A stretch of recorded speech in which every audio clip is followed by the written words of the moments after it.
네, 고맙습니다. 비 오는 날 분위기하고 딱 맞습니다. 아주 감미롭게 은혜롭게 잘 불러주셔서 고맙습니다. 할렐루야. 오늘도 우리 주님의 은혜가 함께 하시기를 바랍니다. 영국의 다니엘 튜더가 쓴 기적을 이룬 나라, 기쁨을 이룬 나라라는 책이 있습니다. 이 다니엘 튜더는 이코노미스트 한국 특파원으로 한국에서 몇 년간 근무했고 또 한 10년 이상 한국에서 살았습니다.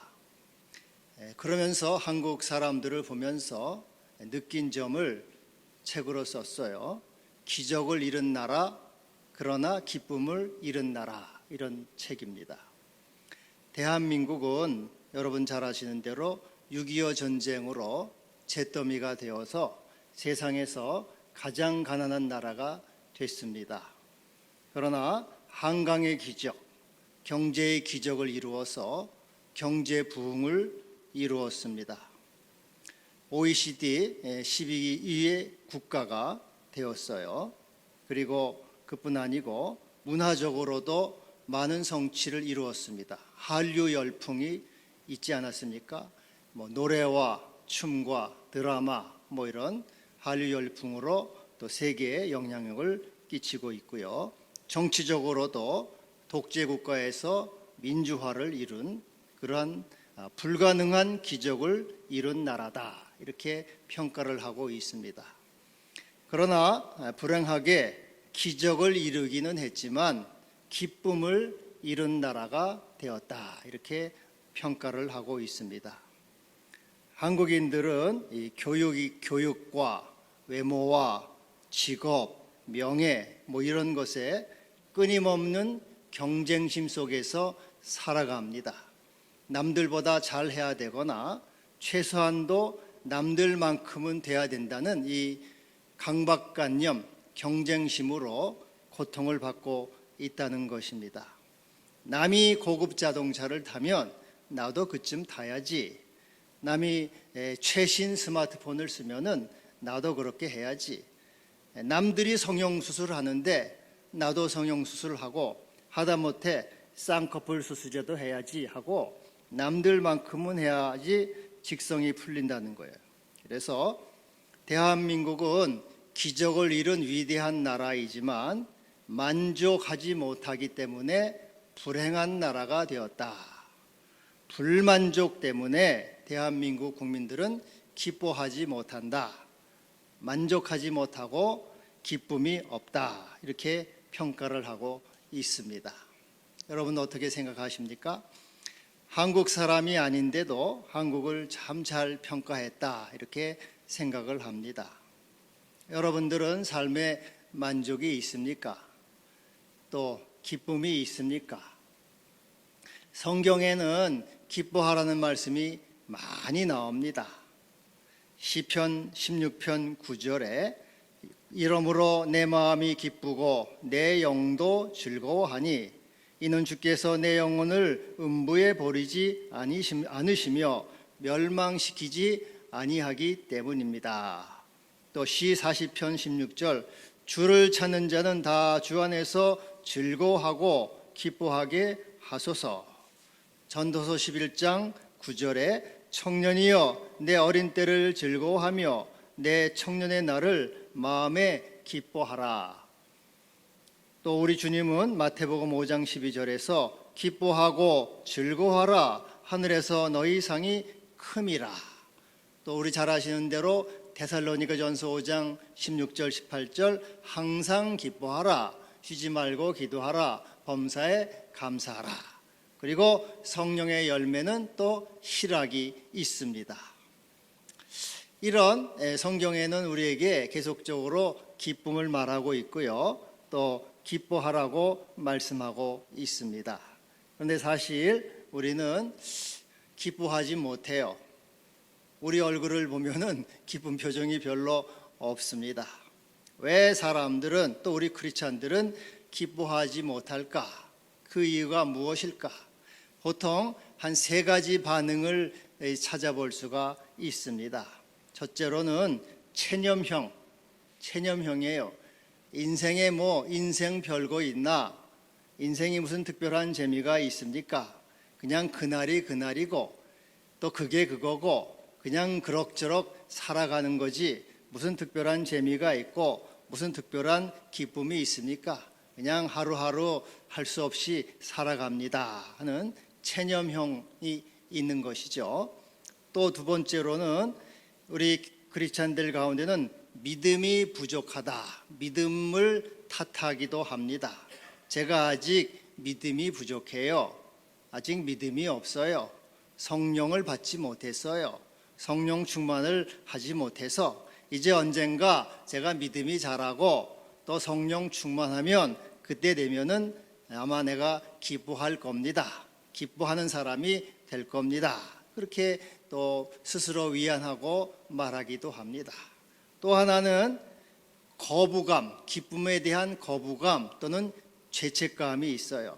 왠지 이렇게 막 즐겁게 살고 기쁘게 살면은 믿음에서 멀어지는 것 같고 주님께 죄송한 마음을 갖는 것 같습니다.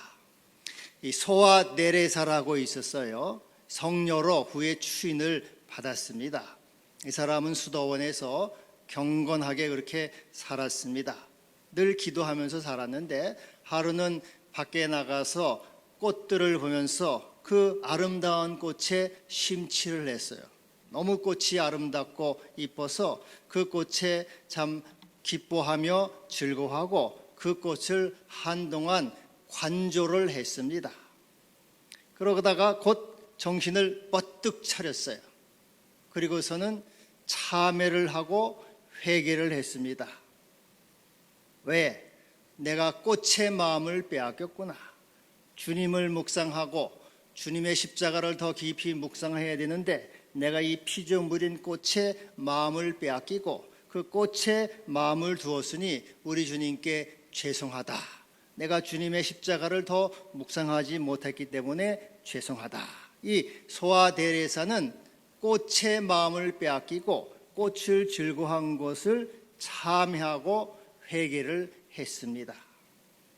이것은 우리 크리스찬들의 이런 그 기쁨이나 즐거움에 대한 이 거부감이 은연중에 있다는 것이에요. 예수님은 팔복에서 애통하는 자는 복이 있나니 저희가 위로를 받을 것이라. 우는 자가 복이 있다고 말씀하고 있어요. 또 갈라디아서 5장 24절에는 그리스도 예수의 사람들은 육체와 함께 그 정욕과 탐심을 십자가에 못 박았느니라. 내 육체와 모든 것은 다 이제 십자가에 죽었으니 뭐 이제 주님만 바라보고 살아야지. 그런 마음으로 이 즐겁고 기쁘다는 것에 대한 거부감, 죄송스러운 마음을 은연중에 갖고 있다는 것이죠. 어떤 외국인 선교사가 한국 사람들, 한국 교인들을 보면서 궁금한 점이 있다고 질문을 했습니다. 한국 사람들은 좀 이상합니다. 한국 교인들은 그 사람들 표정 보면은 이 교회 다니고 신앙생활하고 믿음이 좋다고 하는데도 늘 얼굴이 어둡고 우울하고 또 이렇게 표정이 밝지를 않습니다. 왜 한국 교인들은 그렇게 표정이 어둡습니까? 신앙생활 하는데도 왜 표정이 그렇게 무겁습니까? 그러자 그 교인 하나가 대답을 했습니다. 우리 한국 교인들은 예수님을 깊이 묵상해서 그렇습니다. 예수님의 십자가를 늘 묵상하니까 그 마음에 경건하고 진지하고 엄숙한 마음이 있기 때문에 그 표정이 그렇게 기쁜 표정이 없는 겁니다. 그렇게 대답을 했어요. 그랬더니 선교사가 그걸 듣고 아니 그럼 한국 사람들은 예수님이 십자가에 죽으신 것은 알면서 예수님이 다시 살아나신 것, 부활하신 것은 알지 못합니까? 그렇게 대답을 했습니다. 우리 예수님이 부활하신 후에 제자들에게 찾아오셨습니다. 그리고 맨 먼저 뭘 말씀하셨습니까? 너희에게 평강이 있을지어다. 성령을 받으라. 성령은 무슨 영입니까? 희락의 영이에요. 성령을 받으라. 내가 이제 부활했다. 내가 사망을 이기고 승리했다. 모든 죄악을 물리치고 구원자가 되었고 주님이 되었다. 그러니 너희는 기뻐하라, 즐거워하라, 감사하라, 찬양하라. 내가 너희의 주요, 내가 너희의 하나님이다. 너희는 나로 인해서 기뻐하고 감사하라, 즐거워하라. 우리 주님이 이렇게 말씀을 하신 것입니다. 할렐루야. 여러분, 그러면은 우리가 이제 기쁨을 생각할 때 이 기쁨과 또 구별되는 쾌락이 있습니다. 또는 즐거움이라고도 할 수 있어요. 기쁨과 쾌락은 어떻게 다를까요? 이 쾌락은 그 즐거움을 위해서 무언가를 바라는 것입니다. 성공을 바라고, 출세를 바라고, 명예 이름이 높아지기를 바라고, 복권이 당첨되기를 바라는 거예요. 또 이 쾌락은 나의 즐거움을 위해서 누군가를 찾는 것입니다. 친구를 찾고, 연인을 찾고, 동료를 찾는 거예요. 또 이 쾌락이라고 하는 것은 그 쾌락, 즐거움을 위해서, 고통을 피하기 위해서 무언가를 찾는 거예요. 고통을 피하기 위해서 술을 찾고, 마약을 찾고, 춤을 찾고, 노래를 찾고, 노래방을 찾고, 고통을 피해서 이렇게 찾는 겁니다. 또 이 쾌락은 고통을 피하기 위해서 누군가를 이용하는 것을 말해요. 친구를 이용하고, 동료를 이용하고, 이성을 이용하고. 그래서 이 쾌락이라고 하는 것은 자기 중심적입니다. 자기 만족을 위해서 있는 거예요. 이기적이고 정욕적이고 세상적이고 외적인 것, 이것이 쾌락이요 즐거움이라고 말할 수가 있습니다. 근데 여러분이 기쁨은 어떠한 것입니까? 기쁨은 이타적인 것입니다. 창조적인 것이고, 그것은 희생적인 것이고, 자기를 실현하는 것입니다. 이 빌립보서, 오늘 제가 빌립보서를 본문을 택했는데 빌립보서의 주제는 기쁨이에요. 그래서 이 빌립보서를 보통 기쁨의 서신이다, 기쁨의 서신이라 그렇게 말을 합니다. 그래서 기쁨이라는 말이 굉장히 많이 나와요. 여러분 집에 가서 한번 읽어보세요. 기뻐하라, 기쁘다, 나는 기쁨을 갖는다, 그런 말이 계속해서 나와요. 빌립보 4장 1장 18절에 거칠어로 하나 참으로 하나 무슨 방도로 하든지 전파되는 것은 그리스도니 이로써 나는 기뻐하고 기뻐하리라. 여기 바울이 기뻐하는 것은 뭡니까? 주님이 복음이 전파되는 것. 내가 나야 사람들이 나를 무시하든지 알아주지 않든지 나를 해치든지 나는 상관이 없습니다. 복음이 전파됨으로 인해서, 주님의 이름이 높아짐으로 인해서, 사람들이 구원받음을 인해서 나는 기뻐합니다. 이 기쁨은 창조적인 기쁨이에요. 생명적인 기쁨입니다. 이타적인 기쁨이 되는 것이죠. 또 빌립보서 2장 17절에 만일 너희의 믿음의 재물과 또 섬김 위에 내가 나를 전제로 드릴지라도 나는 기뻐하고 너희 무리와 함께 기뻐하리라. 내가 내 생명을 드려요. 내가 생명을 바쳐요. 너희 믿음을 위해서라면, 너희의 헌신을 위해서라면, 너희가 주님을 더 사랑하는 것을 위해서라면 내가 생명을 바쳐도 나는 기쁘다, 나는 행복하다, 즐겁다.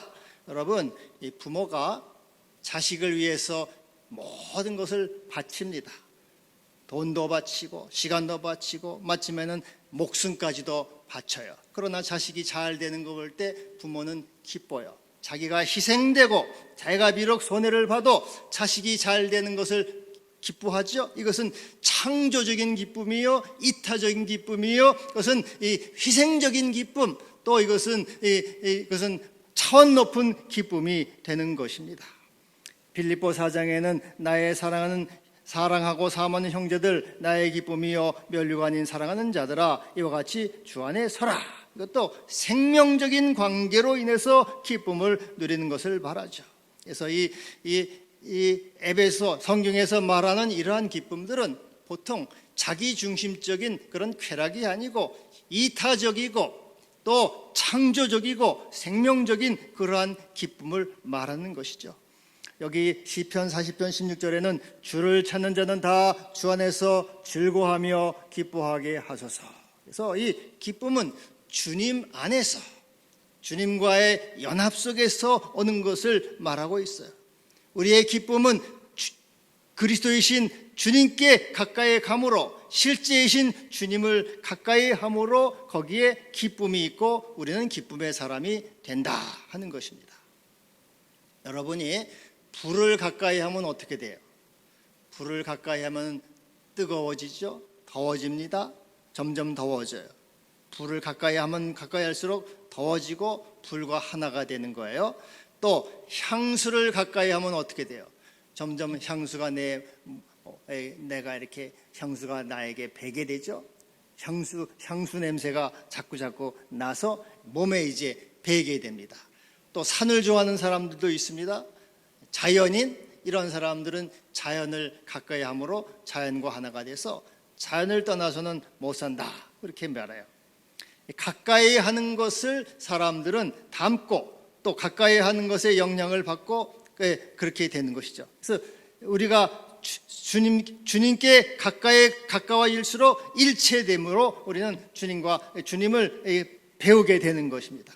요한복음 11장 25절에 나는 부활이요 생명이다 말씀하시고, 요한복음 15장 11절에는 너희 안에 내 기쁨을 주리라 이렇게 말씀하고 있어요. 우리 주님은 생명이며 기쁨의 그 실체, 근원이라고 하는 것이죠. 그 생명, 기쁨의 근원인 주님께로 가까이 가고 주님과 일체가 되고 연합이 될 때 우리는 기쁨을 누리는 자, 충만한 기쁨 속에 있는 자가 된다 하는 것입니다.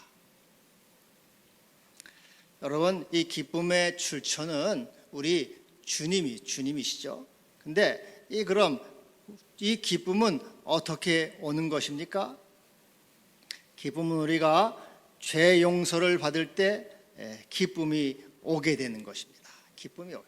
누가복음 7장에 죄 많은 여자가 예수님께 나와서 눈물을 흘리면서 눈물로 발을 적시고 참회를 구합니다. 그때 주님께서 내 죄 사함을 받았느니라 평안히 가라 말씀하시죠.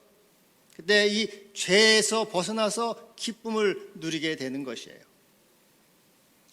제가 예전에 군대에 있을 때 이제 그 탈영병이 하나 있었는데 그 친구가 이제 한 1년 만에 잡혀왔습니다. 근데 이제 그 친구 얘기를 들어봤더니 도망 다니던 1년이 지옥 같았다는 거예요. 매일마다 밤에 꿈을 꾸면은 쫓겨다니는 꿈을 꾼다는 거죠. 그래서 막 쫓겨다니다가 깜짝 놀라서 깨보면은 그냥 온몸에 땀이 다 젖고 아주 참 깨어있을 때는 또 깨어있는 대로 누가 잡으러 오지 않나 늘 그냥 참 이렇게 두려운 가운데 있다는 거죠. 그래서 사는 게 아니었다는 거예요. 그래서 그렇게 참 죽지 못해서 살았는데 붙잡혔어요. 근데 막상 붙잡히고 나니까 마음이 편하다는 거예요.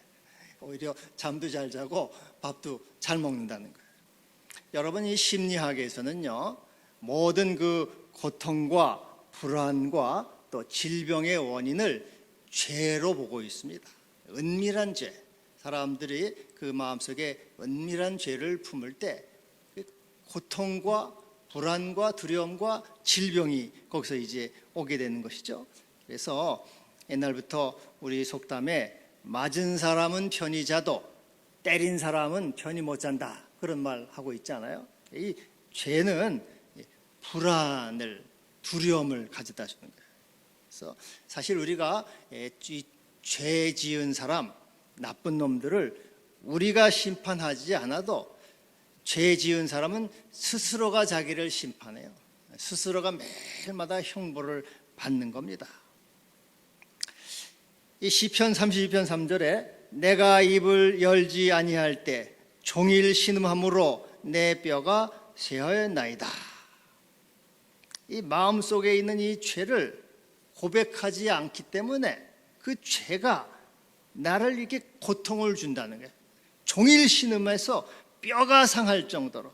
마치 여러분 음식을 잘못 먹으면은 음식이 이제 속에 들어가서 고통을 주잖아요. 몸에 이 복통을 일으키고 막 얼마나 이 몸부림을 치게 합니까? 이와 같이 이 죄라고 하는 것은 내 이 속에, 영혼 속에 들어가서 나를 그 뼈를 상하게 하는, 이 신음하게 하는 그러한 것입니다. 그래서 주께 고백할 때 내 죄악을 사하셨나이다, 주께 용서를 받는 그 상태, 네 죄 사함을 받았느니라, 이렇게 우리 주님은 주 앞에 나올 때 선언해 주시고 평안을 주시는 것입니다. 여러분, 오늘도 우리가 불안과 두려움과 죄책감으로 주 앞에 나왔을지라도 주께 우리의 죄를 고백하고 아랠 때 우리 주님은 내 죄 사함을 받았느니라, 평안히 가라 용서하시면서 그 마음에 다시 평안과 기쁨을 허락해 주시는 것입니다. 그래서 죄 용서를 받음으로 우리 영혼은 이 기뻐하고 감사하게 되는 것이죠. 또 우리가 주님으로부터 구원받음과 우리 주님이 우리의 구원자 되심을 확신할 때 거기에 기쁨이 있게 되는 것입니다. 요한복음 20장 28절에 이렇게 도마가 부활하신 예수님의 옆구리와 손을 보고서 나의 주님이시여 나의 하나님이십니다, 이렇게 고백을 해요. 주님은 살아계신 하나님이요 생명의 주요 부활의 주요 나의 인도자요 보호자요 능력자요 구원자이시다 확신함으로 도마는 기쁨에 차서 고백을 하는 것입니다. 이 함석헌 씨가 이제 뜻으로 본 한국 역사라는 이제 책을 썼는데 또 이런 시도 썼더라고요. 그 사람을 가졌는가, 이런 시가 있어요. 제가 한번 소개를 해볼게요. 말리길 나서는 길, 처자를 내맡기며 마음 놓고 갈 만한 그 사람을 그대는 가졌는가. 온 세상 다 나를 버려 마음이 외로울 때에도 저 맘이야 하고 믿어지는 그 사람을 그대는 가졌는가. 탔던 배 꺼지던 시간 구명대 서로 사양하며 너만은 제발 살아다오 할 그 사람을 그대는 가졌는가.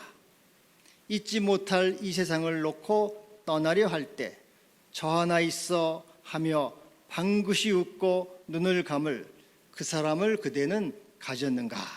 그런 시를 썼어요. 그러니까는 나를 끝까지 믿어주고 나를 위해 목숨까지 줄 그러한 사람, 친구가 있느냐, 이제 그런 시를 쓰고 있는 거예요. 여러분은 어떻습니까? 나를 위해서 목숨을 주고 나를 위해서 끝까지 믿어줄 친구가 있습니까? 이 마크 트웨인이 허클베리 핀의 모험을 썼는데요. 이건 이제 19세기 미국 최고의 문학이라 그렇게 이제 손꼽히고 있어요. 근데 이제 이 대충 내용이 허클베리, 그러니까 짧게 말하면 헉이에요. 헉. 13살 된 헉이 주정뱅이요 폭력배인 아버지를 피해서 강가에 있는 섬으로 도망을 칩니다. 근데 거기에서 찜이라고 하는 흑인 노예가 주인 집에서 도망을 쳐서 나와가지고 이제 헉하고 이제 만나게 돼요. 그래서 의기투합을 해서 이제 이 둘은 노예 제도가 없는 다른 주로 도망을 치자, 그렇게 해서 뗏목을 타고 미시시피 강을 이제 타고 이제 여행을 하게 됩니다. 중간중간에 이제 마을에 들러서 세상 구경을 하면서 그렇게 가는 내용이에요. 그런데 이제 그만 강가에 있는 마을에 들렀다가 이제 이 사기꾼한테 속아가지고 찜이 다시 노예로 잡혀갑니다. 그래서 헉은 이제 이 노예 이제 그래서 이제 이 허클은 이제 노예를 구해주는 것은 이것은 악한 일이고 지옥불에 던져지는 일이다. 그런 그 잘못된 신앙을 그렇게 배웠어요. 그래가지고 이 짐을 구해주기는 구해줘야 되는데 죄책감을 갖고 있는 거예요. 그래서 짐을 구해주러 갈 것인가? 그래서 내가 지옥불에 들어가야 될 것인가? 아니면은 그냥 주인에게 그냥 넘겨버리고 내가 편히 지낼 것인가? 그렇게 고민을 합니다. 그러다가 짐이 이제 이 이 헉이 자기 친구 짐이 노예로 이제 고통당할 것을 생각하면서 결심을 해요. 차라리 내가 지옥불에 던져지는 것이 낫겠다. 내가 차라리 지옥에 가겠다 하고 이제 짐을 구하러 떠나게 됩니다. 그래서 이 어린 소년 헉은 이제 자기 친구 짐을 구하기 위해서 지옥불까지도 가겠다는 그런 각오를 갖게 돼요. 여러분, 우리는 나를 끝까지 믿어주고 나를 위해 죽어줄 그러한 사람을 못 가졌을 거예요, 다들. 그래서 우리는 참 낙심할 수가 있습니다. 그러나 우리는 이미 그러한 분을 가진 거예요. 나를 위해서 이 세상에 오셔서 십자가에 죽으시고 음부 지옥에까지 내려가셔서 구주가 되신 우리 주님이시죠. 그리고 나를 너희는 나의 친구라 이렇게 말씀하시며 친구를 불러주셨어요. 친구 따라 강남 간다고 우리 친구 되신 주님이 우리와 늘 동행하시고 함께 하시고 인도하시고 보호하시고 우리의 힘과 능력이 되시고 구원자가 되어 주시는 것입니다. 저도 지난 삶을 이렇게 돌이켜보면 어려서부터 지금까지 주님께서 함께 하시고 인도하시고 보호하시고 구원자가 되셨다. 나의 구원자가 되시는 주님, 나를 인도하시는 주님, 나의 길을 이끌어 주시는 주님을 인하여 나는 감사하고 기뻐하는 것이죠. 시편에는 내가 모태에서부터 주를 의지하였으며 내 어미 배에서부터 주께서 나를 택하셨나이다. 어미 배에서부터 나를 선택하셔서 지금 이 순간까지 나를 돌보시고 사랑하시고 나를 보호하시고 구원하시는 주님으로 인해서 기뻐하며 주의 임재로 인해서 감사하게 되는 것입니다. 더 나아가서 바울은 우리 주님은 창세전에 나를 선택하셨다고 말씀하셨어요. 창세전부터 나를 선택하시고 사랑하시고 오늘 지금까지 보호하시는 그 나의 구원자가 되시는 주님으로 말미암아 우리는 어떠한 경우에도 감사하고 기뻐하는 것입니다. 그래서 주 안에서 항상 기뻐하라. 이 말은 구원자가 되시는 하나님, 창세전부터 나를 사랑하시고 선택하시고 나를 용서하시고 나의 인도자가 되시는 그 주님을 인하여 기뻐하라. 이렇게 말씀하고 있는 것입니다. 여러분, 한 가지 더 우리가 생각해 볼 것은 여러분, 기쁨의 반대는 뭐라고 생각하십니까? 기쁨의 반대. 기쁨의 반대는 물론 슬픔이죠. 슬픔. 근데 슬픔의 원인은 무엇입니까? 슬픔은 어디서 옵니까? 슬픔의 원인은 상실감이에요. 무언가를 잃어버렸을 때 우리는 슬퍼합니다. 사랑하는 가족이나 친구를 잃을 때 상실감 속에서 슬퍼하게 돼요. 건강을 잃고 직장을 잃을 때 상실감으로 슬퍼합니다. 평생 다니던 직장을 퇴직할 때 슬픈 마음이 있는 거예요. 돈을 잃었을 때 상실감으로 슬퍼합니다. 심리학적으로 20만 달러, 한 2억이 더 되죠. 2억 정도를 잃게 되면은 자식을 잃은 슬픔을 갖는다. 그렇게 말해요. 큰 슬픔. 사람들은 돈을 잃었을 때 제일 슬퍼할 거예요. 상실감은 우리에게 슬픔을 줍니다. 마가복음 10장에 부자 청년이 나오죠. 예수님께 와서 물어요. 어떻게 하면 제가 영생을 얻습니까? 그래서 예수님이 네 재물을 팔아서 가난한 자들에게 주라. 그럼 하늘의 보화가 있을 것이라. 그리고 와서 나를 따르라.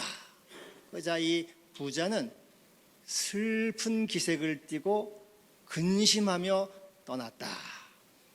재물을 아직 잃지도 않았는데 주지도 않았는데 그 생각만 해도 슬픈 거예요.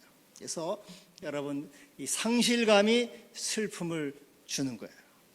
근데 우리는 이 상실 속에서도 기뻐할 수 있는가, 그런 말이에요. 내가 모든 것을 다 잃어버리고 건강도 잃고 직장도 잃고 내 목숨도 잃을 처지에 있어도 나는 기뻐할 수가 있는가? 그게 오늘의 바로 이 클라이맥스라고도 말할 수 있어요. 모든 것을 얻을 때, 잘 될 때, 주님이 나를 축복하실 때 우리는 기뻐할 수가 있는데, 다 상실할 때, 잃어버릴 때, 다 모든 것을 잃은 것이 나를 떠나갈 때도 나는 역시 기뻐할 수가 있는가? 기뻐할 수가 있다는 것이에요. 어떻게 우리는 기뻐할 수가 있겠습니까?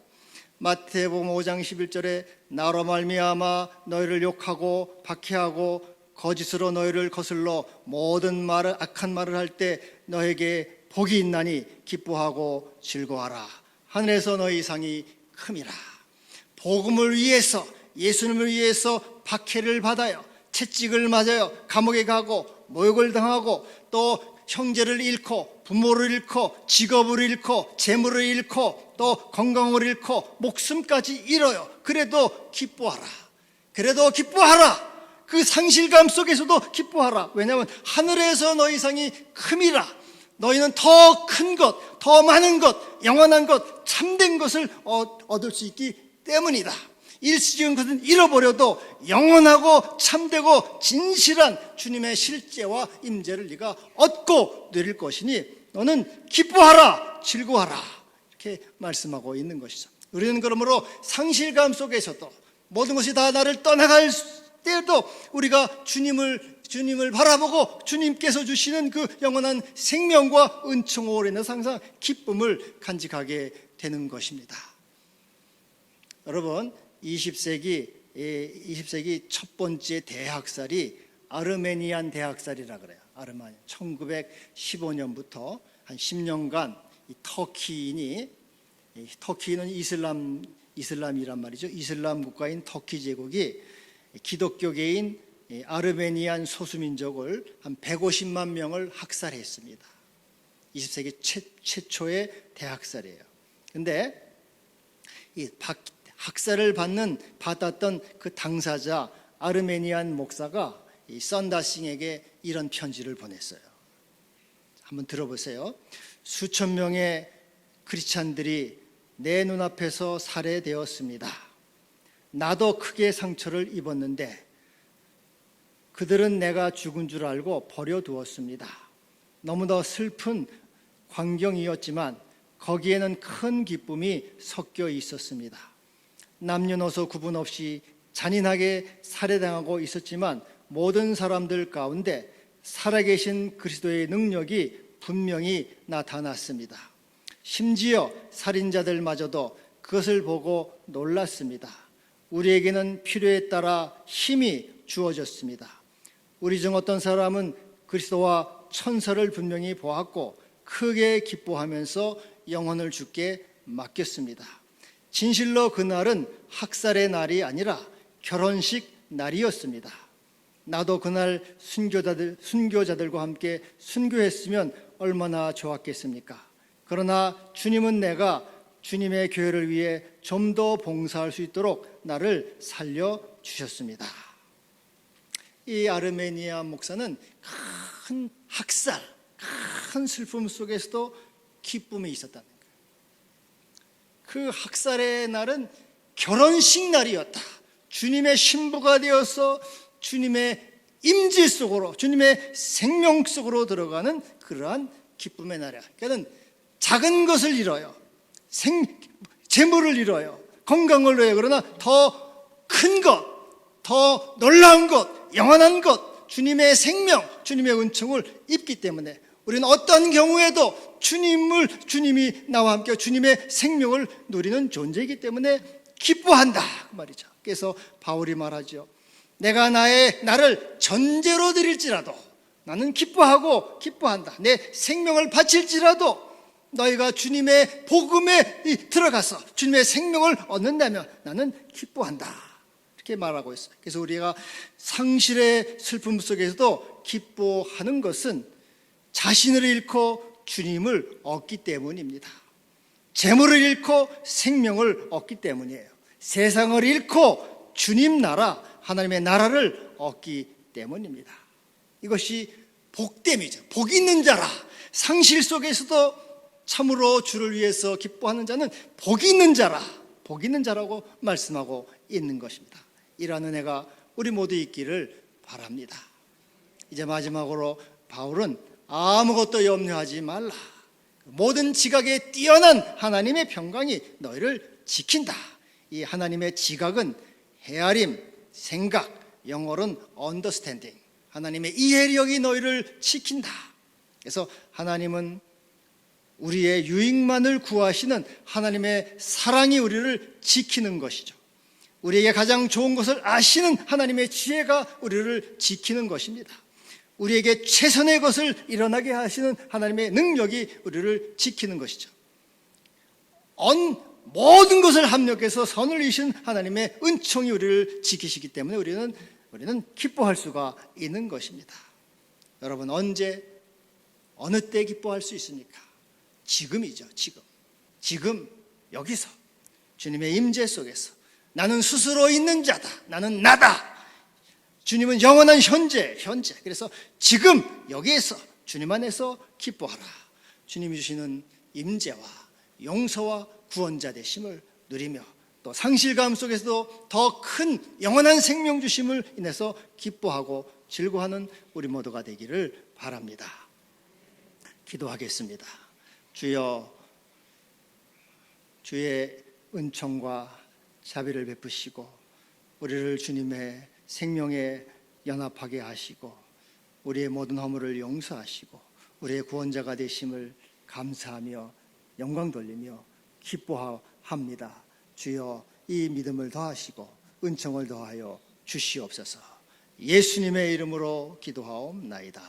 아멘.